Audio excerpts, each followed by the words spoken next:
verdade, a autoridade, é a sua verdade, perdão, é a sua natureza intrínseca. Por ser a verdade, ela é autoridade. E a verdade que se fez carne é quem, amados? Jesus Cristo. Ele é a verdade. E então, a relação que tem com a palavra, a revelação escrita de Deus, com o Logos, que se fez carne, Jesus Cristo, é uma interação inseparável. Ainda mais, ela também é, em si mesma, a revelação da autoridade e a própria autoridade que julgará o indivíduo na volta gloriosa de Jesus, conforme ele nos diz no capítulo 12, com essa clareza toda, 47 em diante: se alguém ouvir as minhas palavras, mas não as guardar, eu não o julgo, pois eu vim não para julgar o mundo, mas para salvá-lo. Quem me rejeita e não recebe as minhas palavras, já tem quem o julgue. A própria palavra que tenho proferido, essa há de julgar no último dia. A palavra que Jesus proferiu está onde? No espaço. Está na palavra, revelação escrita. É esta palavra. Não virá nenhuma outra palavra de outro lugar. É esta palavra que ele falou. É a palavra que está escrita. Ela é a autoridade. Jesus não vai precisar de dizer nada mais. Simplesmente a palavra. Além disso, nas palavras da palavra, há poder gerador de vida, de curas, de libertação em si mesmo. Ou seja, a própria libertação. Há poder de salvação, de renovação e de ressuscitação. Então ele nos diz: haja e ouve. Há poder inerente nela mesma. Então a igreja da palavra e do poder. A palavra e o poder são inseparáveis. Mas como isto flui? É o evangelho do reino que faz fluir. Terminou? Ok. Assim, nela está o poder do evangelho. Nela está o poder do evangelho, que é o evangelho do reino. O evangelho do reino é o seu poder. Na palavra está o poder do evangelho. O evangelho do reino, trazido por Jesus, é o seu poder, o poder da palavra, do qual flui o profético, curas, libertação, adoração e tudo mais. Então haveremos de discernir um pouco a respeito da palavra. Outro assunto que está ali, nós vamos lê-lo na sessão da tarde, na sequência da tarde, que é a partir de Hebreus 13, verso 8. Nos diz o quê? Jesus Cristo é o mesmo ontem, hoje e eternamente. E aí? Que Jesus é este? Ele está ou não está em nós? Cremos ou não cremos nele? O que significa isto? Então essas perguntas, o que nós vamos receber é perguntas, cabeamento de perguntas, para buscar a resposta aonde? Ok. Como ontem eu compartilhei com os irmãos, nós vamos ler os dois livros. A Igreja da Palavra e do Poder, nós vamos ler ainda nesse encontro. E vamos ler Autoridade para Curar.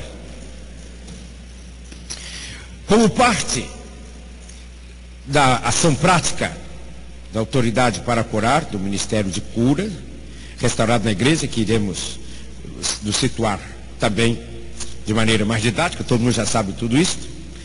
Tem este pedaço do livro do John Wimber, que é este livro aqui, a Cura Poderosa.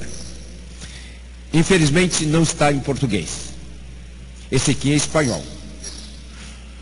Foi escrito em 1987, ou impresso em 87, no mesmo tempo quando o Ken Bloy também estava escrevendo dele. Por isso um não cita o outro. Somente o Ken agradece ao Wimber, porque foi com o Wimber que ele foi ativado e encaminhado. Este Ken Bloy é um discípulo de Jesus bastante sério, muito bem qualificado. E então ele começa com os agradecimentos. Queria agradecer em primeiro lugar a John Wimber, que mais do que qualquer outra pessoa ensinou-me e deu-me a oportunidade de experimentar o poder divino para curar pessoas enfermas. Espero que ele reconheça sua influência neste livro. Então, quando John Wimber leu, certamente em 1987 ainda, deve ter ficado muito contente com esse seu discípulo, no sentido limitado, é claro, né? Seu irmão em Cristo. E quem fez foi uma exposição concernente ao que está aqui, só que aqui está uma exposição primeiramente teológica espetacular.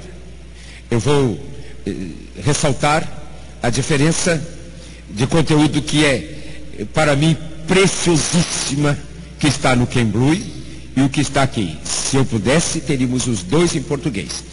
Nós talvez não temos, porque nós evangélicos brasileiros não nos interessamos por isso, né? Publica um livro desse, ele fica 5, 6 anos para ser vendido, porque os 3.000 exemplares e o povo não quer ler. Então, para que também Deus dá, se a gente vai jogar fora, dá pérola aos porcos, né? Pois bem, isto aqui é precioso, especialmente nos setores evangélicos, onde são chamados de tradicionais, que é a primeira parte do livro, a Igreja da Palavra do Poder. Essa questão do conflito do século XX surgiu na igreja. Então, em termos de teologia, e uma teologia filtrada pela angústia da graça de Deus cobrindo uma pessoa, enchendo-a de compaixão. Faz parte da história de John Wimber. Esse mover, que nós podemos dizer, de Deus, que fez fluir, está fazendo fluir a Igreja da Palavra e do Poder, é por causa disso que nós estamos aqui. Começou, de fato, com John Wimber. E dele nasceu uma denominação da congregação local dele, a Igreja da Vinha, lá na Califórnia. Acabou surgindo a denominação. Hoje a denominação de John Wimber, que já está com o Senhor desde 1996, a denominação de John Wimber não tem quase nada mais de John Wimber em tão pouco tempo. Se você for a alguma igreja da Vinha, no Brasil tem igreja da Vinha, não é a videira é outra história, né? Igreja da Vinha, que nasceu de John Wimber, não tem quase nada do que foi, mas foi uma revolução nos Estados Unidos e em todo o mundo na época. Agora, do fruto do ministério do John Wimber, a gente pode dizer, como o Ken Blue diz aqui, John Wimber vai reconhecer, quando ler, seria reconhecer o ministério dele aqui no livro. Isto é honestidade e humildade, como uma obra estratégica preciosa. John Wimber ia reconhecer hoje muitos dos que foram se chamar, se juntar, viraram a Igreja da Vinha, que nada tem mais a ver, mas ele iria ver em um montão de outros que não tem o selo da denominação, que acabou fluindo, e que lá está o que Deus começou e veio fazer e restaurar através dele. A primeira parte deste livro, ele está em 3 partes também. A primeira parte são as questões teológicas tratadas aqui de maneira muito preciosa. A segunda parte é a menor e responde à pergunta: o que Jesus cura? A primeira parte estabelece um fundamento bíblico e teológico muito honesto. E a segunda parte é o que Jesus cura. Então, nesta parte, o que Jesus cura, nós não temos traduzido ainda, a menos que algum irmão, as irmãs queiram fazer para nós. 2 irmãs se dispuseram a fazer rapidamente, e na última semana, nas 2 finalzinho da semana anterior, atrasada para a passada.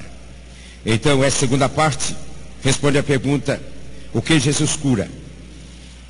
O capítulo 4, a cura da pessoa em sua totalidade.